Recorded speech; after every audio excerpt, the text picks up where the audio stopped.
So we're now 2.5 months into the Russian invasion of Ukraine, and it doesn't look like it's going to stop anytime soon. So, as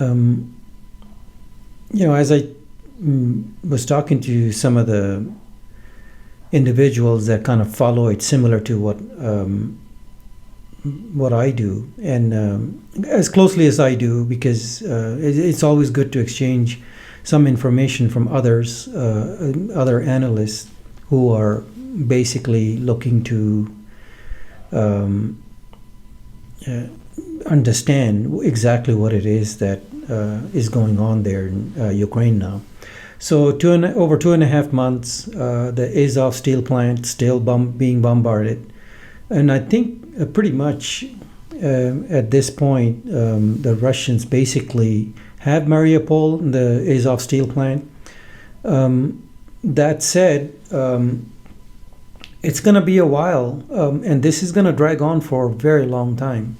So those who are thinking that this is going to be over soon, or maybe Russians will withdraw from the parts, or not withdraw, but kind of not move forward past where they're at. But that's not going to happen. So it's very clear to me that as I study the invasion, that it's going to be a long, long war. So we can assess it different ways, and I talk to other analysts, and usually my assessment is very similar to theirs, but plus or minus. Of course, we all analyze things in different ways. So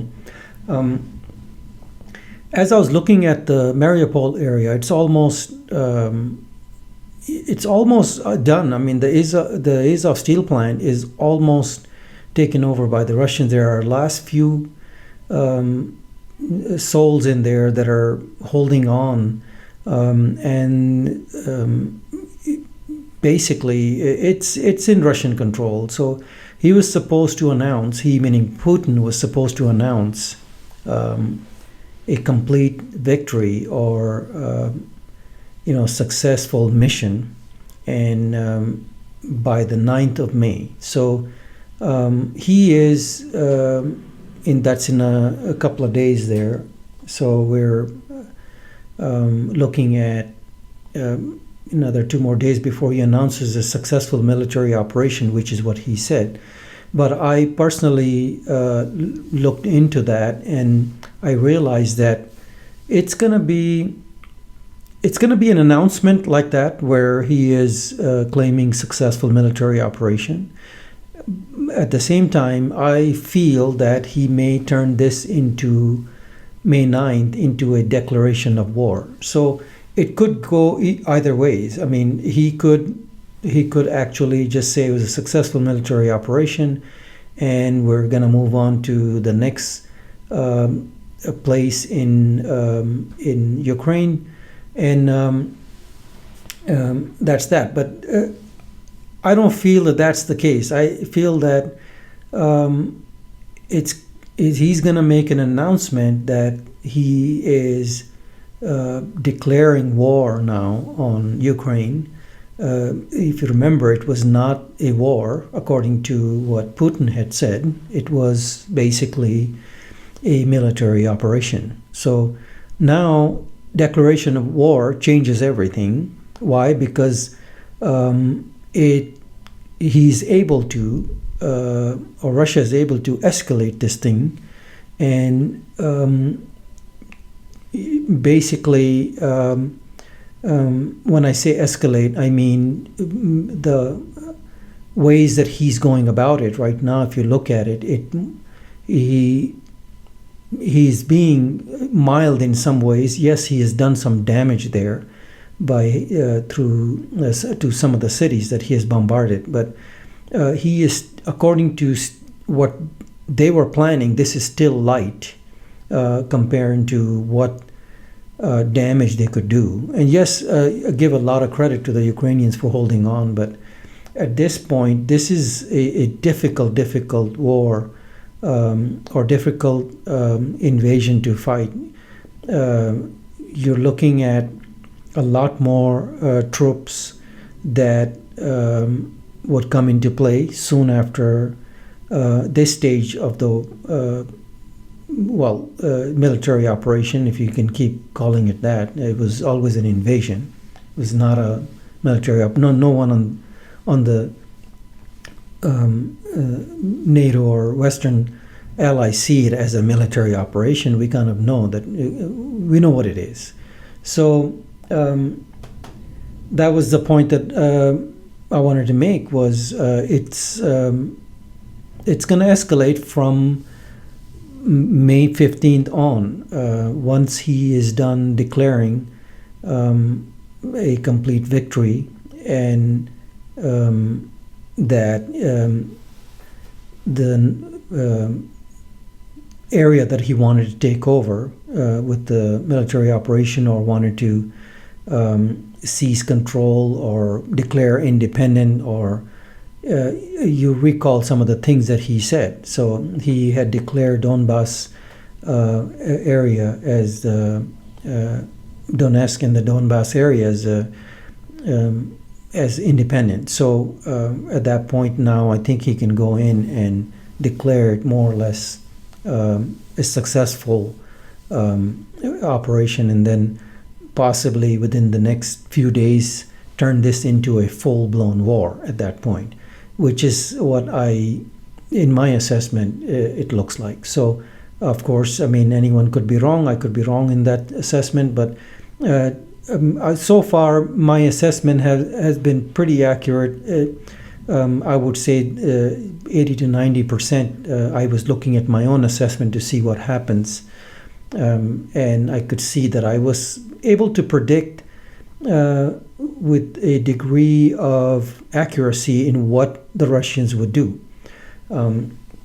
vis-a-vis Ukraine, because I studied them during the Syrian situation in the Syrian civil war, and I could tell by his tactics. I was looking at all the tactics he was using, and military strategies and tactics. So it was not very difficult to predict exactly what he would do in Ukraine,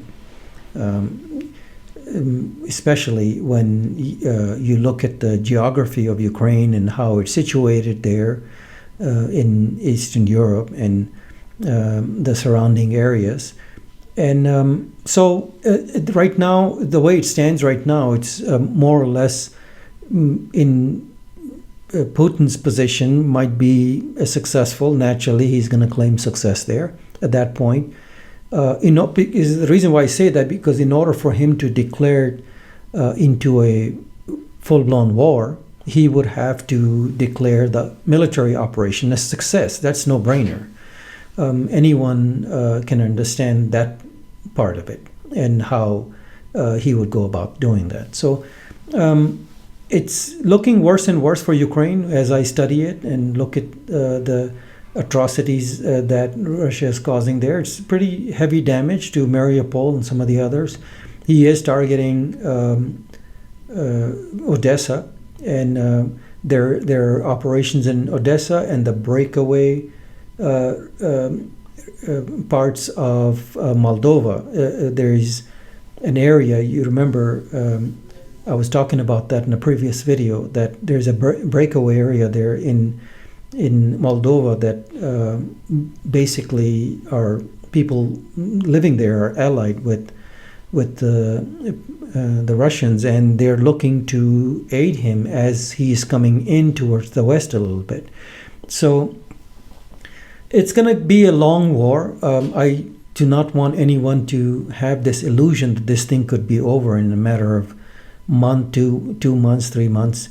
This is not going to end in any time soon. It's going to drag on for a very long time. Unfortunately, for the Ukrainian people, they have gone through already pretty heavy bombing in parts, and their cities are torn apart completely, like 5 or 6 million people displaced. And by the time it's all said and done, we might be looking at possibly 10 million people displaced. That's my assessment eventually, by, if not by the end of this year, middle of next year, middle of 23, we might be looking at close to 10 million displaced or refugees coming out of Ukraine. So, and everyone needs to help out in that. But that is exactly what the situation is. It is not simmering down. I had some people ask me that, do you think this will be over in a month, 2 months? Is it going to be over, say, by the end of this year? And unfortunately, my answer to them was, this is going to be a very long, drawn-out thing. Russia is basically was naturally being threatened by Ukraine becoming NATO, so part of NATO. And simply, when you look at his position meaning Putin's position, he was looking to basically follow his version of the Monroe Doctrine, which states, because we have the Monroe Doctrine, which states that no foreign military power would ever put forces in the Western Hemisphere. So that's part of our doctrine, the Monroe Doctrine. So he's trying to implement his version of the Monroe Doctrine, so to speak, which is simply saying that do not put forces at our border. So this is how this thing escalated into the point that it's at right now. So we, when studying this, you can clearly tell that that's what he is trying to reflect. He, meaning Putin again, that his version of the Monroe Doctrine that says you cannot put military forces in the Western Hemisphere if you are someone from a different part of the world. So, and if you recall, when Cuba did what they did in the missile crisis, we basically never forgave them for that. The sanctions that were placed on Cuba are still there. We haven't removed those sanctions. So it is not something that anyone takes. That part, you can understand that position that he's looking at, but there is a huge difference between Russia and United States. We are not looking to occupy any nations and brutalize them. And yes, when we went into Iraq, people were calling me on that and saying, well, we went into Iraq and bombed Iraq and did all sorts of campaigns, military campaigns there. Yes. So my answer to that is simple, right? It's not simple, but the way I answer it is, if you recall what Saddam Hussein had did in the 1990 when he invaded Kuwait. So that invasion of his tiny neighbor, Kuwait, was what sealed the fate for Saddam Hussein. Till then, everything was fine. Saddam Hussein had fought Iran for 8 years, and people had supported him with that. But when he turned on to his neighbors, especially when he turned his guns towards Kuwait, at that point, that was not acceptable. And everyone understands that. So those who try to say, well, we went into Iraq too and bombed Iraq in 1990 and 2003, yes, we did. But when you look at what Saddam Hussein was doing, he was brutalizing his own nation. He was a brutal dictator. No one was peaceful under him. And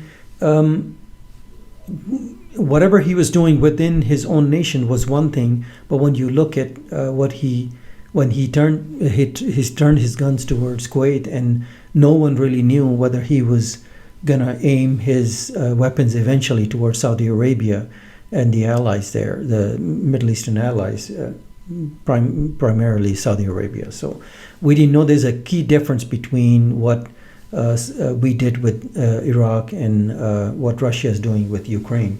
And yes, people try to try to make that give that example there when they're asking me as far as, well, we went into Iraq and we were doing our own version of.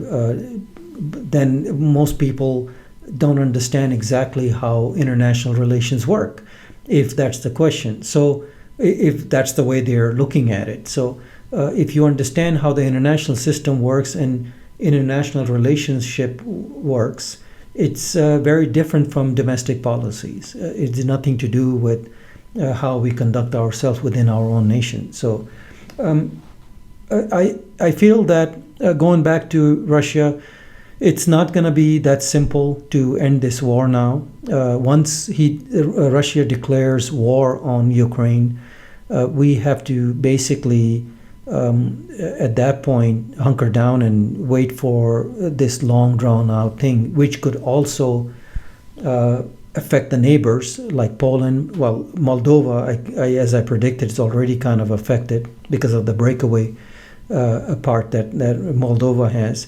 And so anything could spill over into Poland, Finland, other parts of Slovakia, Hungary. There's a lot of things that could happen and go wrong with this thing. So that said, I think I'm going to update you again on what's going on with Ukraine. As far as my own update is concerned, naturally, I try to break it down a little bit different than what the individuals in the mass media are doing. So that said, we'll leave it at that and report back again. And thank you for watching, and subscribe, and don't forget to click the notification bell. Thank you for watching.